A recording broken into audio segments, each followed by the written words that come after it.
Yo,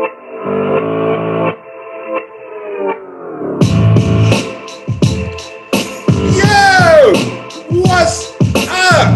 We are back in the building for episode 3 of Saliggy and the Doc. I am the Doc, Dr. Christian A. Friend. I'm with my man, Salim Muhammad Saliggy. Saliggy, how you doing, son? I'm good, Dr. Christian Friend. How you doing this good weekend? I'm doing good, man. Just good to be with you again, doing this barbershop talk, talking shit. I love talking shit with you. So I'm already experiencing the great joy of talking shit with Salim. This is one of the highlights of my month. So energy, baby.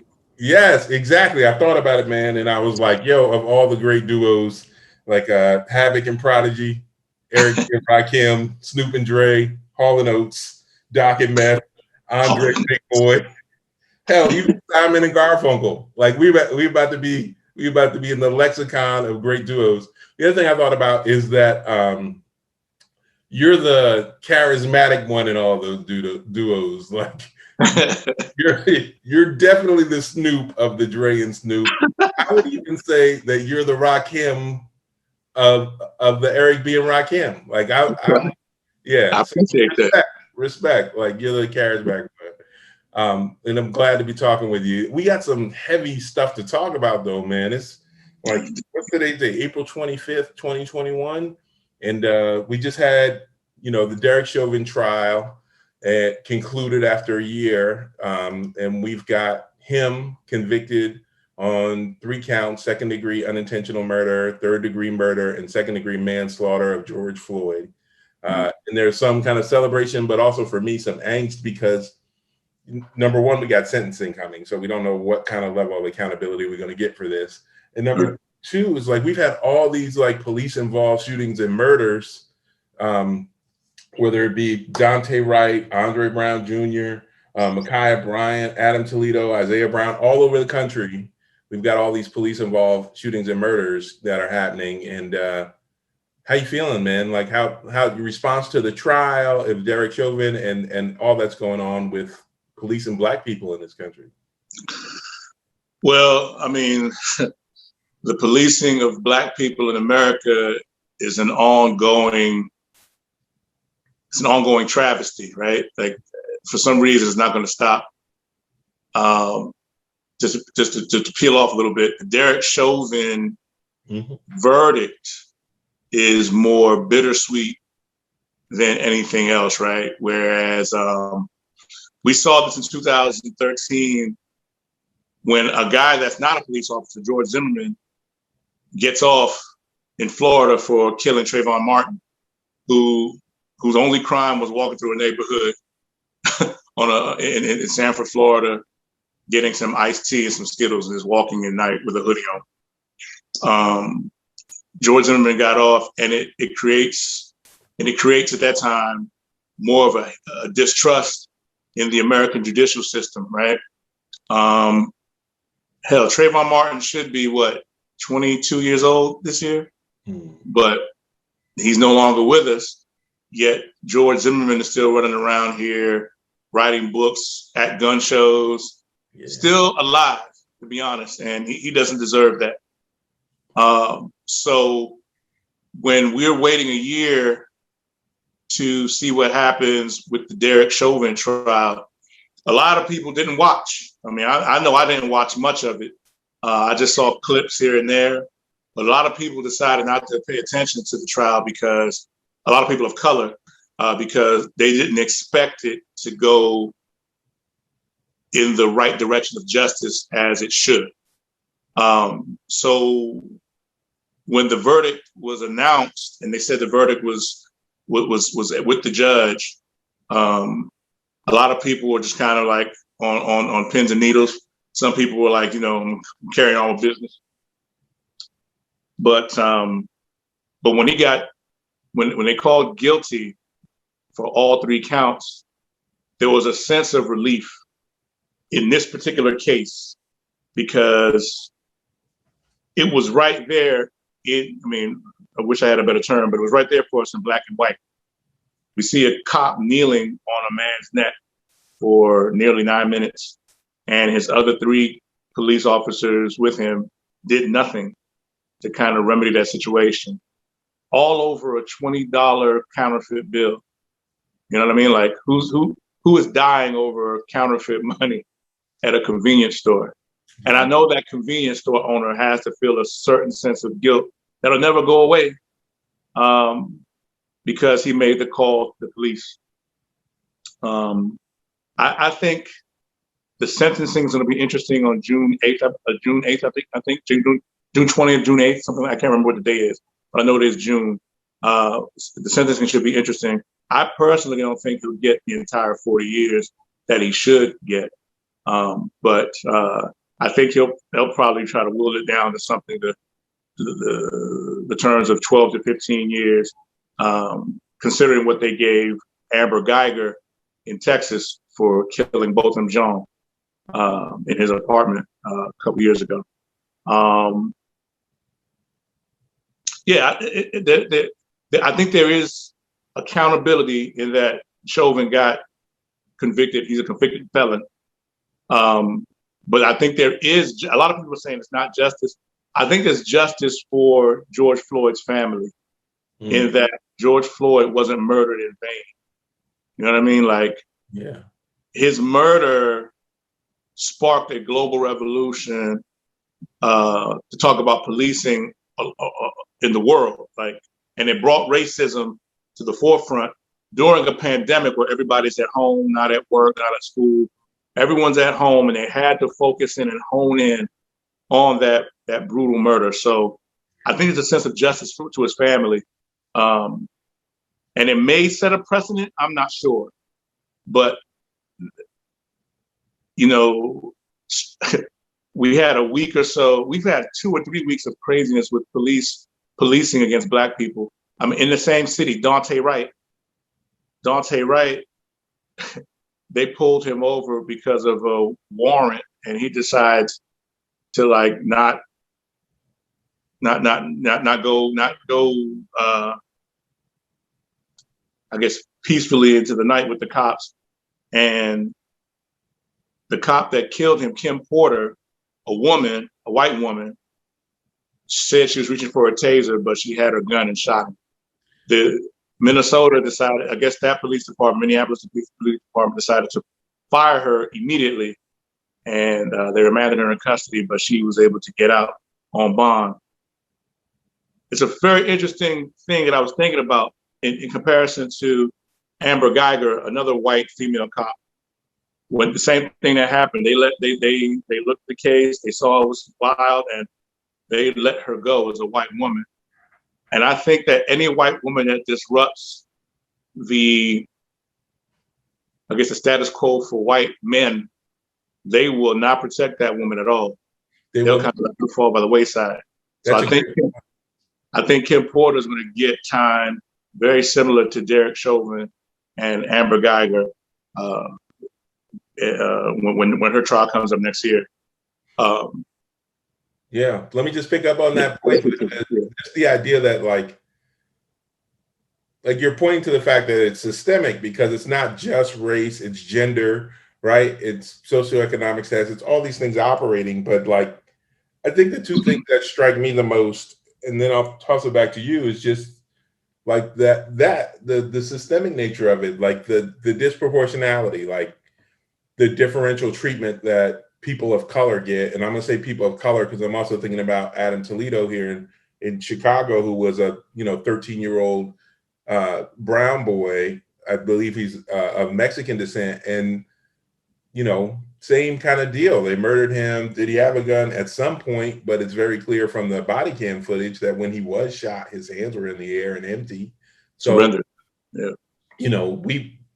if that's a 13-year-old white boy, it's a different story. And we've seen it. We've seen 13-year-old mass murderers. We've seen, or excuse me, not 13-year-old, but we've seen young white men murder people in the streets on more than one occasion and then be peacefully escorted away by the police. And so just that kind of double standard and disproportionality, like both across the board and in these individual instances is disturbing to me. And then the other piece of it is just like the idea, and this is what struck me the most about Ma'Khia Bryant, is just the idea of like, it's so easy for you to murder one of us. Like, it's so easy for you to assume that we are somehow less than human and not worthy of life, that like, if I shoot you, then that's okay somehow. And there is just a disregard for the humanity of people of color, Black and Latino people in particular, but people of color in general, like that, including Asian folks. It's just like, you know, somehow we're less than human.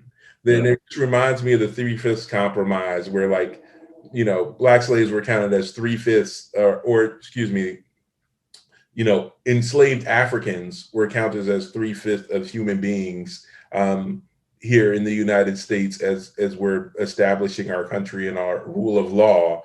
And I feel like people still see us as less than a whole human being.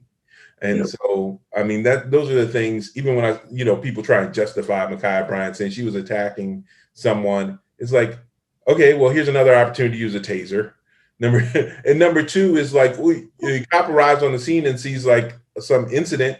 You don't know what the circumstances are. You haven't done any interviews, but your first response is to pull a gun and kill a teenage girl.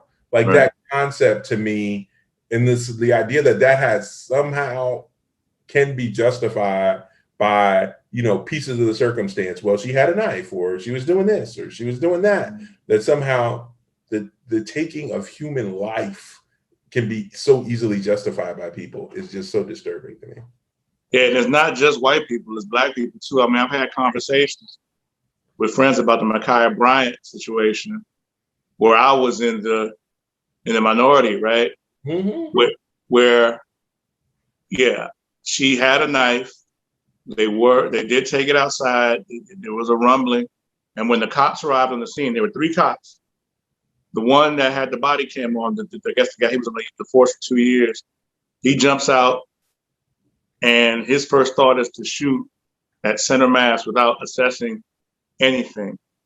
Now, I have that Ma'Khia Bryant situation. I've got a bit of an issue on both sides. And what I'll say is this: obviously, I think American police forces need to think about how they want to retrain, where the thought to put 5 shots in a teenage girl at center mass is the move. You know, that's the first thing to do. I think that's absurd.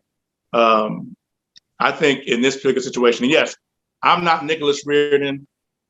You know, I don't arrive on the scene and see, okay, a girl with a knife. I don't know what I would do, but I think for me as a Black man, and like the other 2 cops that were on the scene, I think my first thought might have put a warning shot in the air, say, hey, get your attention that way. And then, you know, try to de-escalate by maybe even wrestling her off the other girls. Because you have 3 other cops there. You have 2 other cops there with you, 3 cops in total. You're telling me that 3 cops can't take 1 woman down and just kind of hold her down without thinking to shoot center mass? I think that's crazy. Now, on the other side, you know, we're getting some details here and there.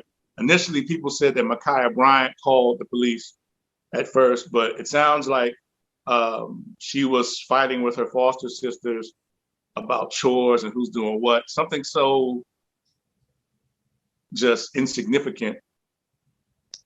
My issue is then with the other adults that were outside at that time.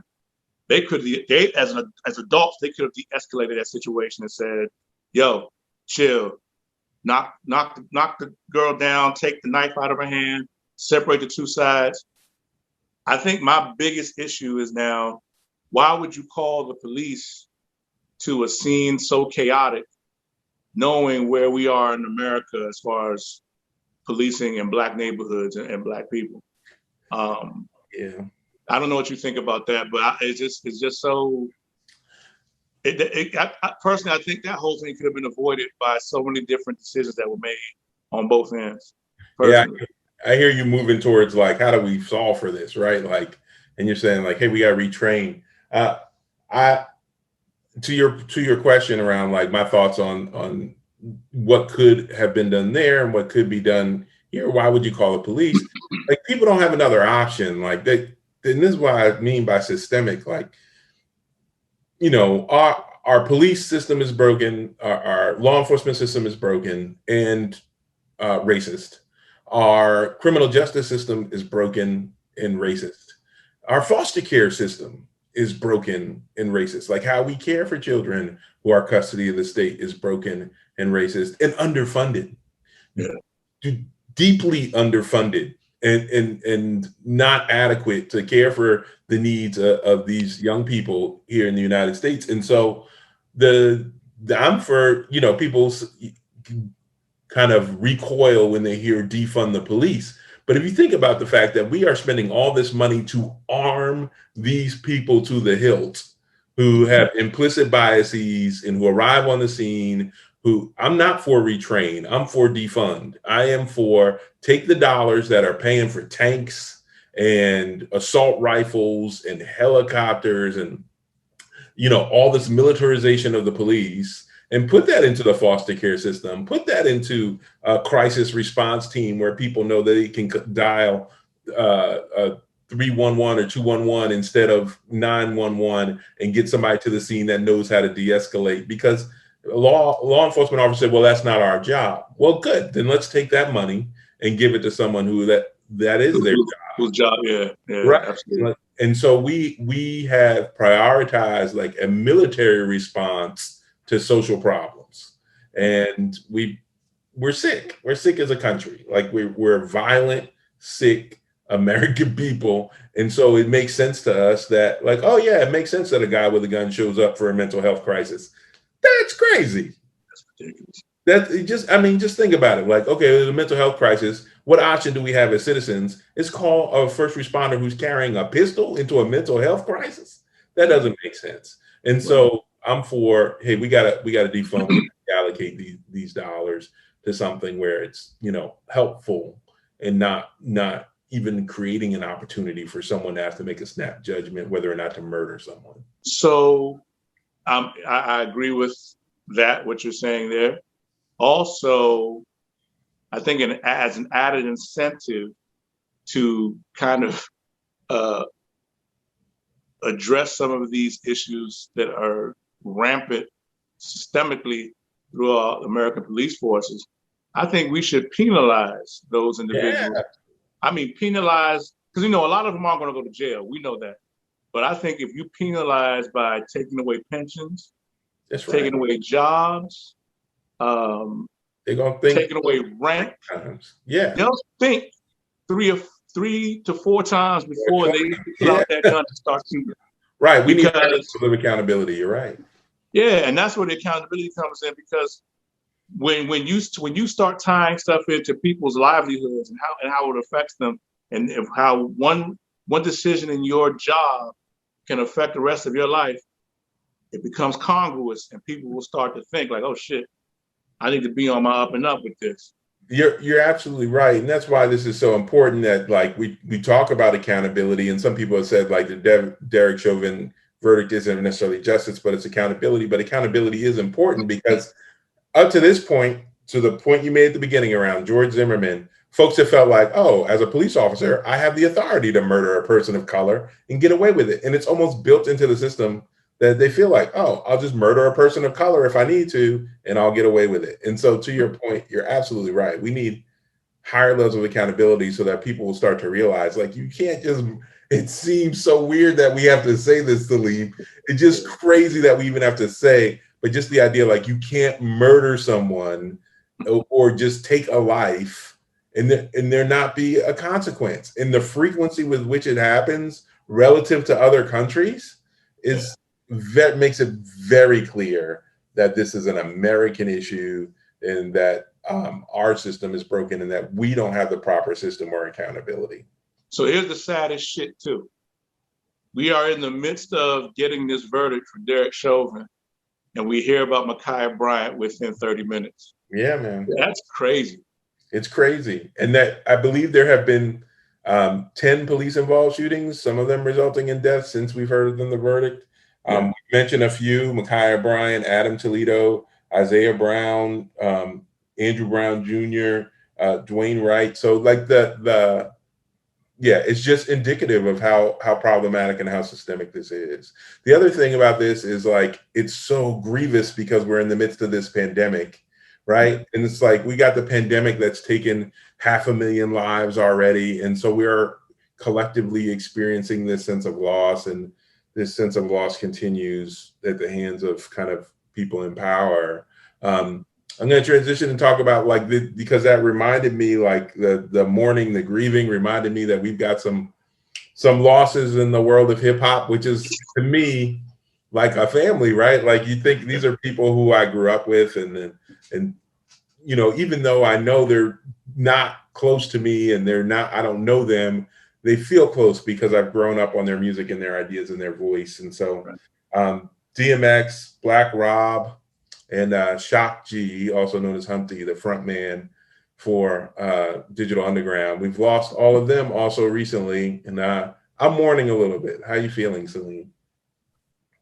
It's crazy. Like, let's start with X, right? So Earl Simmons, you know, during the pandemic, we saw him and Snoop having verses, which was just funny to see two old dudes still getting on the mic and rocking and doing their thing. And then, you know, we know that X had his demons over the 20, 25 years that we've kind of been involved in with his music and his discography and his personality as far as entertainment is concerned. So we knew that those demons were always there. But, you know, when we saw him hit 50 last year, we're like, damn, you know, he hit 50. So maybe he's going to be able to cruise into, you know, the twilight of life and live a longer life. He's got kids, a lot of kids. He's got a discography.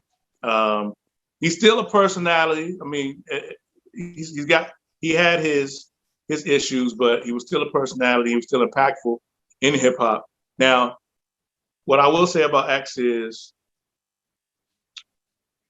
you know, I was trying to think about this, about rappers that, you know, some rappers have seasons, some rappers have moments.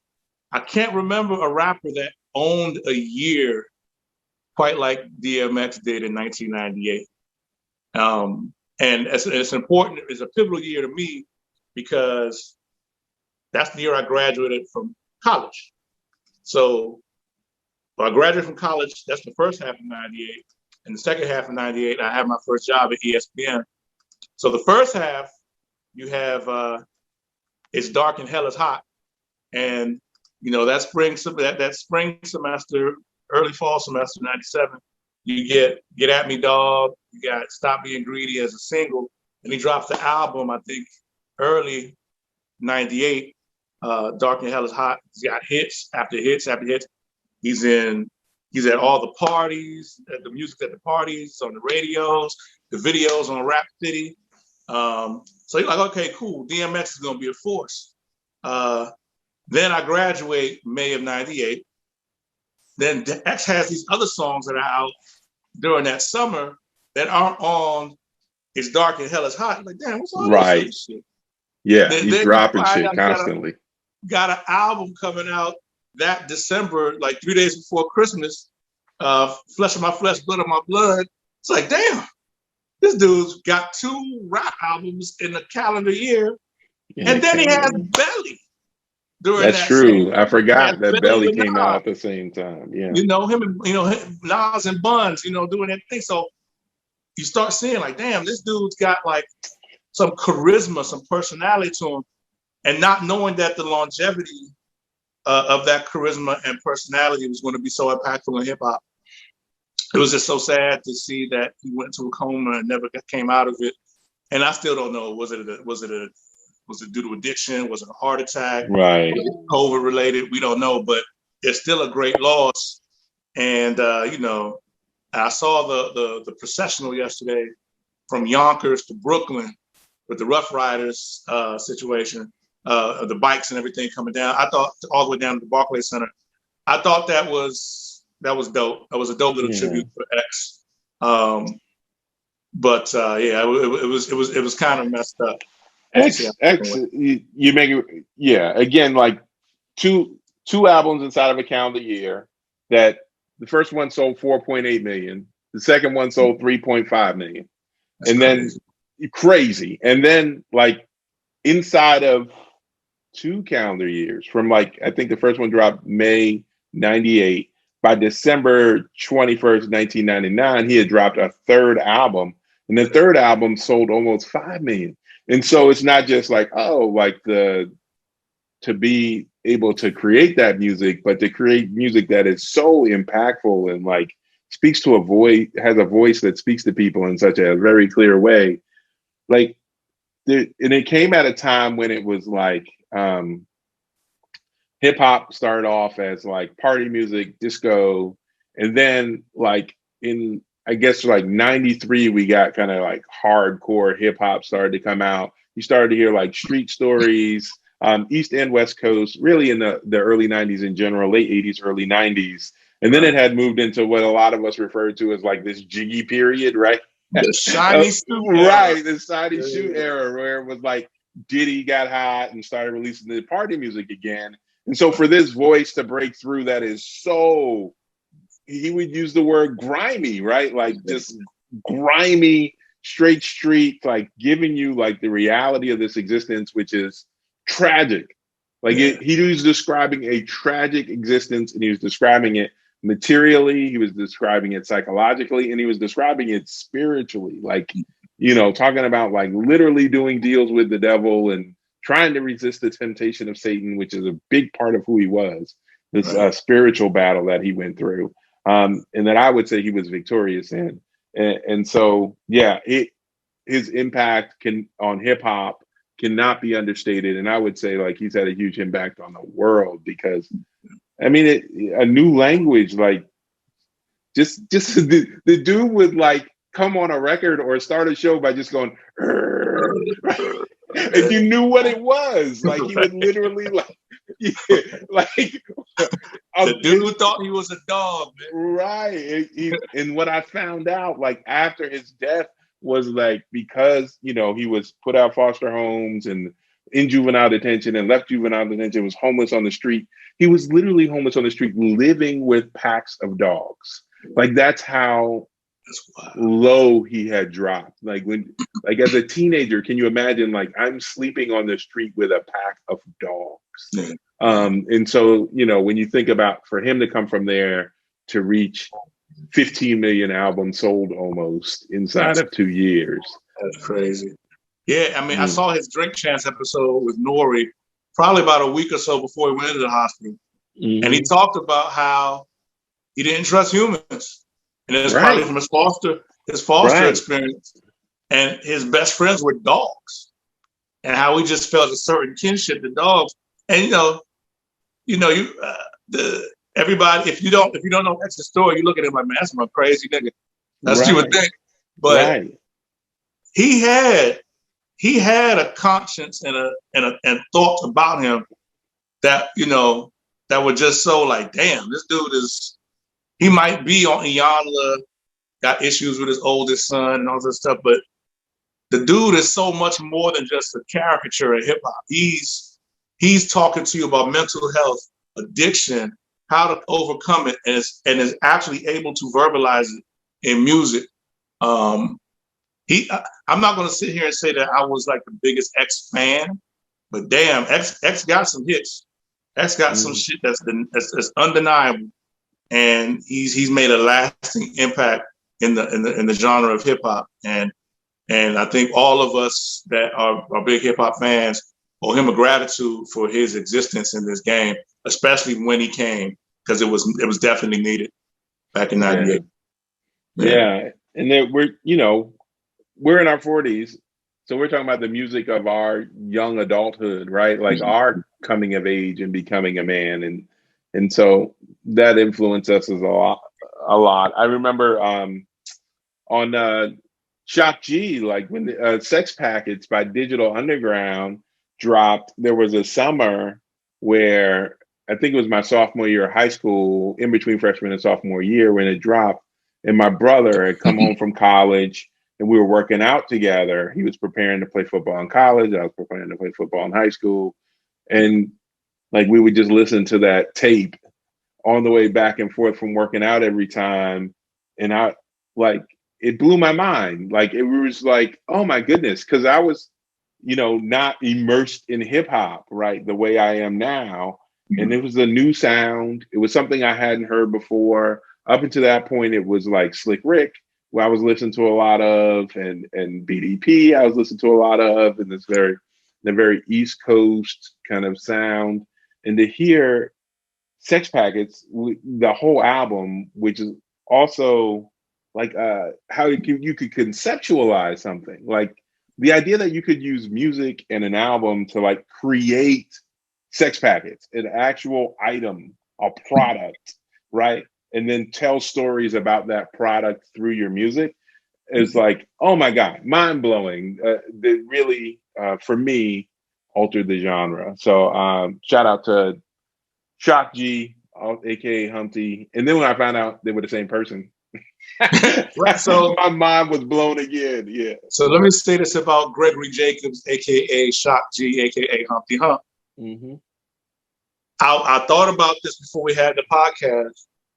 I can't think of any hip hop artist that was able to create a persona simultaneously and have everybody fucked up and confused for like an entire year and a half. Right? Like, just because he wore glasses with a nose and changed his inflection of voice, it's like, damn, there's this Shock G and this Humpty Hump dude. Damn, where they at? Like, I never see them on stage together. What's the deal? Like, I don't get it. What's cracking? And then when they hit you, like, oh shit, it's the same guy. That's amazing. Like, he was Shock G, had a caricature in hip hop, and they had a hit off of that caricature. That's crazy. Like, I don't think anybody ever did it before him or has ever tried to really do it after. I think that is like his seminal piece of existence in hip hop. That ability to simultaneously create another persona and rap with that same persona on the same track. And be ill with it. Right. And be ill with it. Right. And then also his biggest, the second biggest impact, or probably the first, depending on what you think about, is introducing us to Tupac. That's exactly what I was going to say. That's exactly where I was headed with it. Yeah. Go ahead. Some people heard Brenda Got a Baby first. I heard I Get Around. I heard the same song. Oh yeah. Same song. The one that got me was I Get Around, and so for me that was my first introduction to Pac, and I was like, oh, okay. Yeah. It's like, okay, I need to hear this dude. I was like, what was it? It's just like, and then the lyric that sticks in my head, which is actually Shock G's lyric, but I found out later that Tupac wrote it, was like, It's Shock G, the one who put the satin in your pants. It was just so cool, right? Right. It was like that, man. They introduced us to Pac, and I'm thinking, damn, who's this guy? He part of Digital Underground? Mm-hmm. And the next thing you know, it's Tupac. Then he has, the album with Brenda's Got a Baby, Strictly for My Niggas, and then the album that I think Strictly for My Niggas, the album you're talking about with I Get Around. And you're like, damn, okay. So is he Digital Underground or not Digital Underground? Right. Like, you introduce us, he's his own thing. What is it? But they're always interlinked. So I think on my Facebook post I had rest in peace Gregory Jacobs, tell Pac we said hi. It's just crazy that both of them are gone. One gone at 26 and one found dead in a hotel room at 57 years old. We still don't know what that's about, but it's sad. It's really sad. And then lastly, Black Rob. The Black Rob death is probably the saddest of the three for me, because DMX and Shock G they made their mark. They had sustenance in the game, with Digital Underground, with Shock G, and then DMX with Rough Riders, Def Jam, and whatever else. Black Rob was just one of, and it's sad to say this because I hate to put Diddy on blast, but when you were on Bad Boy after Biggie's death and Biggie's murder, you were pretty much a one album trick pony, and then Godspeed. You know, we saw Craig Mack die. We don't know if he was penniless or not, but we saw him die. He was the first artist on Bad Boy that everybody forgets. And then Black Rob, he had Whoa. He had the album with Whoa. I forget the name of the album, but Life Story, I think it was. Life Story, right? And he was on different hits like on the Saga Continues, Let's Get It, and Bad Boy for Life. But Black Rob was just a blip in the game. And he just suffered at the hands of being a bad boy artist that was here today, gone tomorrow. And there was just so many of them. Shine is now in Belize, can't come back to the US. Loon went to jail for 10 years and now he's a Muslim. I don't know what Mario Winans is doing. He's probably eating off the Winans family church tree, I guess. But, you know, all these guys that were bad boy artists, part of this crew, Mace, you know, Mace had a few albums. Then he went away and did the whole the pastor thing. But you know, but I think Rob has got kind of lost. So the week before he died, he had that video that came out, which was kind of weird. Right after DMX passing, you get this video of Black Rob in the hospital bed. He just looked. It was sad. It was sad. He looked weather beaten. He looked emaciated. He looked tired. He just looked sad. And then to hear that he died a week later, it was like, damn, you know. I just thought it was so sad because he never really got a chance to really shine in the way that DMX and Shock G did. And it was so reliant on a guy like Diddy for his sustenance. That's true. Yeah, you hate to see someone like depending on someone else to eat. But the verse I remember most, two thoughts on Black Rob. The verse I remember most is 24 Hours to Live with the Locks. Yeah, a classic. If you ain't heard 24 Hours to Live with the Locks featuring Black Rob. It's Mace's track. It's on Mace's album. That's true. It's on Mace's album. Mace has the worst verse on it. But but yeah, check that out. 24 Hours to Live. Classic piece of hip hop. And then for me on Black Rob is one of those guys who was like, and Diddy did this, right? Like the dudes, like you mentioned, like Shine, Loon, like it was some real thugs. Like these dudes was not like, you know, fake, you know, I'm hard, gonna be a rapper dude. Like the thing that comes through for me for Black Rob was like he was Black Rob in the street, like before he was Black Rob on a record. And like even his lyrics, you like, oh yeah, like he's really living this. And so like in some ways it was like that, like drew me to him to learn more. And in other ways that made me feel like, man, I don't want to get too close to this. Like with DMX, it was different. You knew he was really living it, but it was like more storytelling. I feel like Rob was like, hey, come into this criminal lifestyle in some ways. That was like literally scared me. Like, I don't want to get too close to that. But that just speaks to like kind of what the purpose of hip hop, which is to, you know, give you a glimpse into what our real lives as people of color, particularly in low income communities, really looks like and the things we got to do to survive. And so then you see these people dying young, right? And it's like, it's sad, but it's no surprise to me because it's like, think about all that, the trauma, the addiction, the drugs, the lifestyle that folks had to live in some cases just to survive, or at least perceive that they had to live in order to survive, in order to make it through and to make some kind of money in this system that generally doesn't give them access to that. And while but here's the crazy shit, like rock and roll artists, they used to do all types of drugs. Look at Mick Jagger and Keith Richards' face. Yeah. You know? they are able to live in their 70s through massive bouts of drug addiction and whatever else, right? But you know, these three of these men, 50, 51, and 57. The Shock G one was crazy to me because, he dies in a hotel. You know, it's like, damn, what the hell is going on?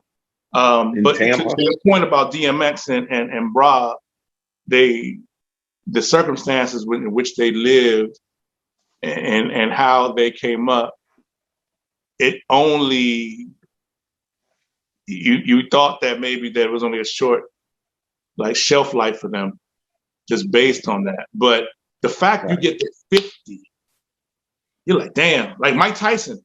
Mike Tyson got to 50. I'm like, shit, Mike Tyson is still alive. Right. No, seriously though, because I'm with you. He was living fast. He was living fast as fuck. Right. And it was only bound to crash.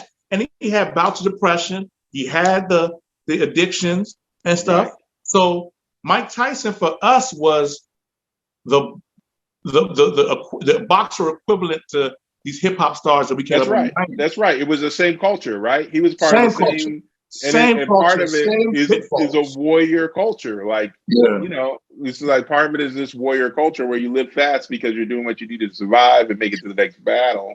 Right. And then, my dad died at 54, and he was not a gangster. He was not a fighter or a rapper, but he was, a businessman in the 60s and 70s. And it's just that toll of like, I gotta survive.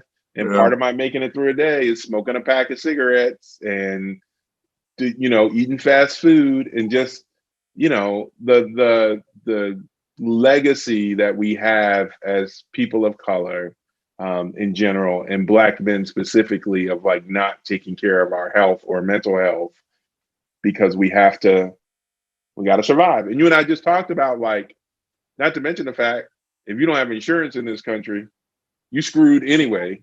So if I want to be an entrepreneur, I'm disincentivized from being an entrepreneur because I need this healthcare coverage if I'm going to make it in this country.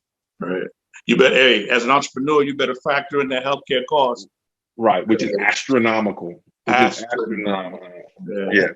So shout out to Black Rob though, man. He's the shout out to Black Rob Marciano. Yeah. Shout out to Black Rob. Whoa. So these issues that we're talking about that, I'm always talking about, which is systemic racism. I'm making a through line from the police brutality and violence and, the deaths of these Black hip hop artists to now, and I'm super excited to talk about this with you, Salim. I got my Star Wars stuff here, but I'm also a huge Marvel comic book fan. I'll just say comic book fan, Marvel, DC, Indies, whatever. And so I've been watching every Marvel movie. I've been watching the television shows, but particularly the new Disney Plus ones, WandaVision and Falcon and Winter Soldier. And we just saw the conclusion of what I believe is the only season of Falcon and Winter Soldier. What'd you think, man? What'd you think about the final episode and the series in general? Well, firstly, I think that this deserves a second season or a movie or something. There's a lot of stuff. Captain America 4 is coming. Captain America 4, it has to happen. I just think that it's there's still some loopholes that need to be tied. But real quick, spoiler alert, right? If you're listening to this, you didn't see in the description that there's heavy spoilers. There will be heavy spoilers.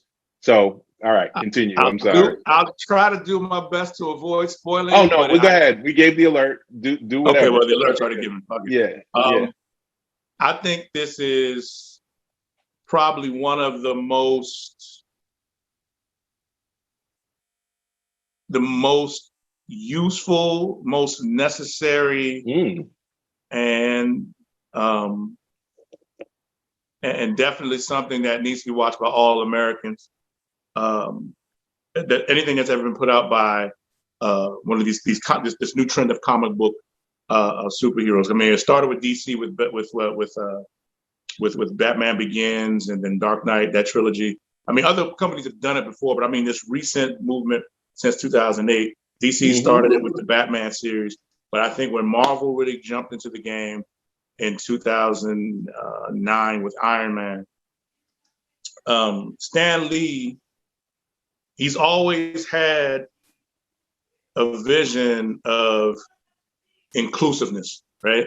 Even if you read all the comic books, I don't know Stan Lee from nobody, but other comic books weren't doing a lot of the stuff that Marvel was doing back in the day. We're talking about 60s, 1970s, having, especially with civil rights movement really being pertinent, having That's these real. Black superheroes and telling these stories about being Black while having these super enhanced powers and how they impact community left and right. So even before all of this, we had the Luke Cage series, which I think was great, but I know a lot of white people didn't watch it. They couldn't relate, probably didn't care. But I thought it was really great that Michael Coulter was able to bring forth this Luke Cage character that really never got his proper due in the comic books, but then they used it to blend all of those four pieces together to create the Defender series. So now we're spinning into the Captain America arm of the Marvel Comics universe. Of all those Marvel movies and the different stories, the Iron Man story, the Thor story, Hulk, Captain America, I think Captain America has been consistently the best, from the first Avenger through the Winter Soldier, through Civil War, and all the other movies that the Avengers were in with Captain America. The introduction of Sam Wilson as Falcon, I think I liked how that whole thing kind of played out in the Winter Soldier, and you have this relationship building between Captain America and this retired Black soldier, and then they bond. Isaiah Bradley, yeah. Yeah, You're talking about the original relationship between him and yeah, Steve. Okay. with him and Sam and Steve.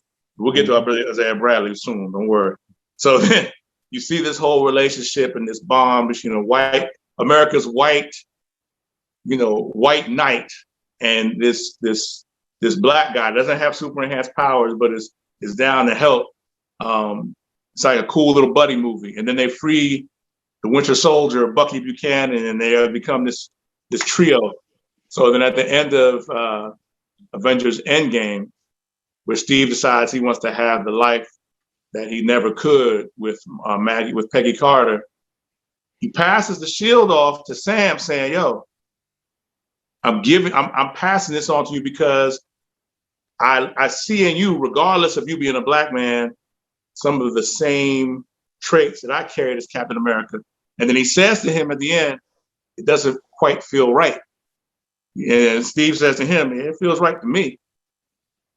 So now you blend into this series on Disney Plus, The Falcon and the Winter Soldier. And I didn't know what to expect. I was just going to watch this as a Marvel guy and say, okay, cool. I watched WandaVision, didn't know what the hell they were getting at, but it got there at some point. But The Falcon and Winter Soldier, it hits hard. You get it. You start talking about socio-political issues after the blip. People that were here, the half that was still here remaining, they're living their lives with better water, better air quality, homes, no homelessness, all this stuff. And then when they defeat Thanos in the end game and everybody comes back, it's like, oh shit, we got to get back to where we used to be. So then those people that were thriving while the blip occurred are now being pushed out into these settlements. And it's so congruent to what's happened in Africa, in Europe, based on whether it's religion, whether it's the caste system. In these not just Europe. We got displaced, quote unquote, refugees at our border right now that we don't know what to do with, right? Absolutely. It's all about the displacement of human beings, right? For sure. So it happens around the world, displacement of human beings, and then how you treat these human beings. It comes to light with the Flag Smashers and Carly Morgenthau. I think her character was very important. She, I think in the second to last episode where she talked about, well, we're banding all these people together, people I probably would have been taught to hate, but because we have this common cause, we all love each other. One world, one people. We got this humanity about ourselves where we are able to to fight against those people that are making laws that are trying to hold us down and move us around like we are victims of Katrina, or or immigrants that are considered illegal and being moved away from and separated from our families. So I think that was a very cool arm there in that vein. And then the whole Isaiah Bradley story, god damn. I mean, they've been doing this to Black people forever. And for him to tell his story, same thing like the Negro Leagues in baseball. They never want to count Josh Gibson and those guys, Satchel Paige and those guys, because it's the Negro Leagues. It's not Major League Baseball. Same marginalized. thing. Marginalized, right? Same thing with the Tuskegee Airmen. Red Tails. Yeah, we were there, but we don't get our due as we see fit. So Isaiah Bradley was just that super soldier that should have been Captain America, but nah, he was Black. And so he got the serum, and the other Black people that got the serum died, but because you survived, we're gonna make you our test subject. Ah, man, that was tough. That was tough, but it hit home. It really hit home. And I think that Kevin Feige and Malcolm Spellman, who's actually the half brother of a Penn alum, Kaji Spellman. Okay. Yeah. Shout out to Penn. He was the showrunner and helped write a lot of some of this stuff. So I think Marvel did an excellent job in broaching those topics, and I'd like to hear what you have to say, because I loved it. I loved it all the way through from start to finish.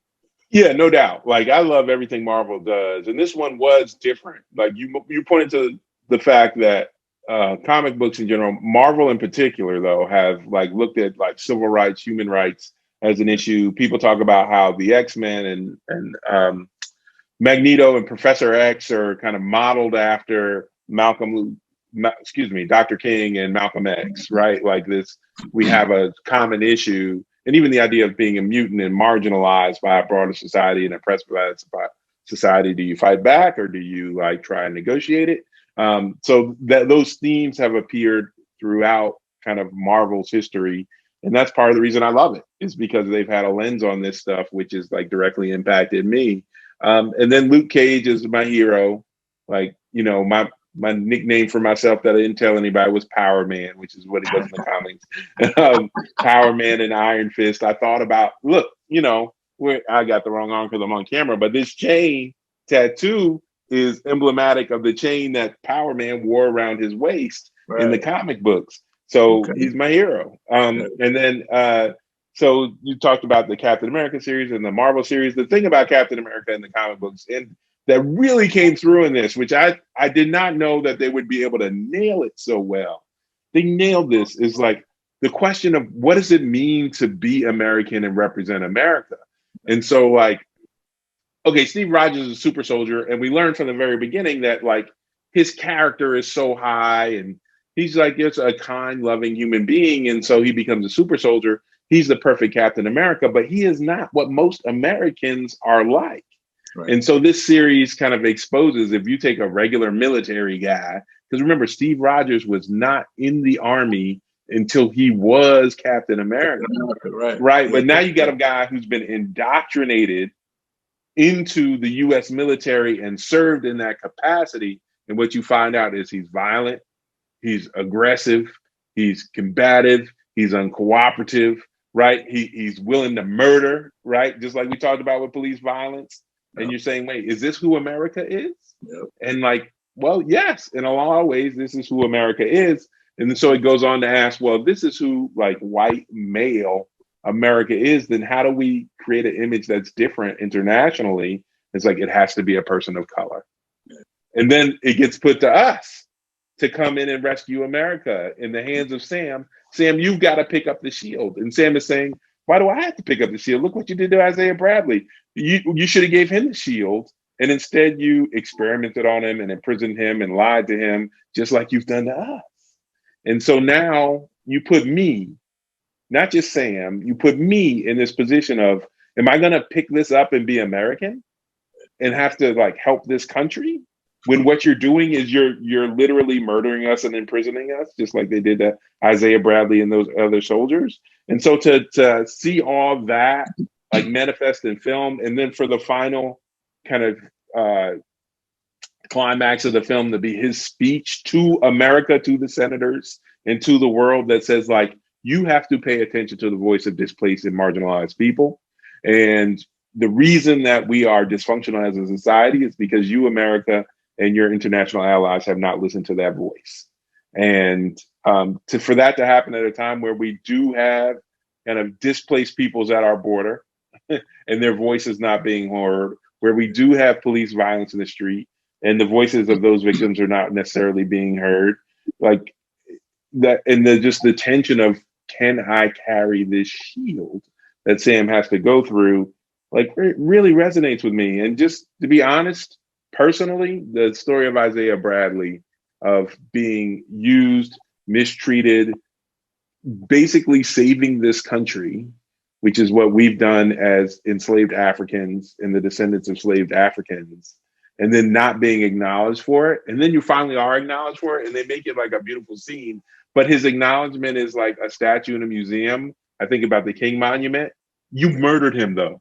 Yeah. Right. Exactly. And so that's the piece where I feel like Marvel missed the mark. It's like, as always, oh, it's all okay because he got a statue in the end and he cries on Sam's shoulder because he never thought that would happen. Well, no, I never thought we'd have a King Monument, but don't forget you murdered him. Right. Like, and so that's the piece for me. And so maybe I'm more of the Magneto, Malcolm X side of this, but or Magneto, Malcolm X, Isaiah Bradley, and then there's the Sam, Dr. Xavier, or Dr. X side of it, where it's like a little more loving, trusting of the country.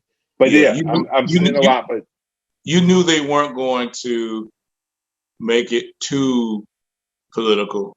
They had to wrap that in and give that closure to Isaiah Bradley. Say, we Disney, apologize. Man. We recognize. Yeah. At the end of the day, it's Disney. Yeah. You gotta have a happy ending. If Paul Pierce can't be butt naked with chicks in his house while playing cards and shit, then Disney's not gonna let that roll. You know what I mean? Absolutely not. Yeah, absolutely not. I think some of the pertinent scenes throughout the six episode series, the one where they first meet Isaiah Bradley and they're leaving the house, and then he and Bucky are arguing in the street. Oh yeah. And the police roll up on them, and it's like, yo, what the fuck? Like, yo, I'm not gonna show you my ID. We just talking. I know this dude. We just rapping. And then they finally realize, oh, he's Falcon. My bad. And then they go to run. They hold up 1 second. They run and they actually arrest Bucky because he missed his court-mandated psychology appointment. I thought it was funny. It's a funny spin on that. And then also when Sam and his sister went to the bank, and the banker was like, "Oh my God, you're Falcon! Wow, that's so cool." But then I still can't give you the loan and shit because you've been evaporated for 5 years. My bad. Right, and that's and how do you make money? You're not a part of the system, right? Same thing we talked about with health insurance. You don't have an employer, right? And so as a Black man, you don't have no employer. You're not worthy of not just credit worthiness, but now it's like police don't even acknowledge your humanity. So it's like you're not human. You're assumed a criminal, even though the white guy next to you is really the criminal, which reminds me of Dave Chappelle Redemption songs. He's saying, it's not us, it's y'all, white America. It's y'all, white America, that are the ones storming the Capitol. You're thinking we're the criminals. You're the ones storming the Capitol. But people are so biased, they assume that it's us, that it's the criminals, that we're the ones that are going to attack the country. And all of that came through in this series. It was beautiful. Yeah, man. Shout out to Dora Milaje. Shout out to Dora Milaje. We need to end on this Wakandan stuff. They need to get the last word. Dora Milaje and the presence of Black women. For sure. Big shout out to Black women as we end today. Like what we learned even in Marvel. Don't fuck with Black women. Don't do it. They are the strongest, smartest, most effective human beings on the planet. So They weren't even super soldiers. The best line of the entire shit. Super soldiers. Regular black women are stronger than your best soldiers. Right. Know that. Shout out to Wyatt Russell for being a big asshole that everybody could hate. That's John Walker. I think he played that so well. Yeah. Shout out to the whole Marvel series. Thank you for being with us today. Episode 3 of Saliggy The Doc about to go in the can. We love you. Keep following. Keep listening. Yo, subscribe, like, click that little bell on YouTube when you see this. Love, love, love. We'll see you next time. Peace.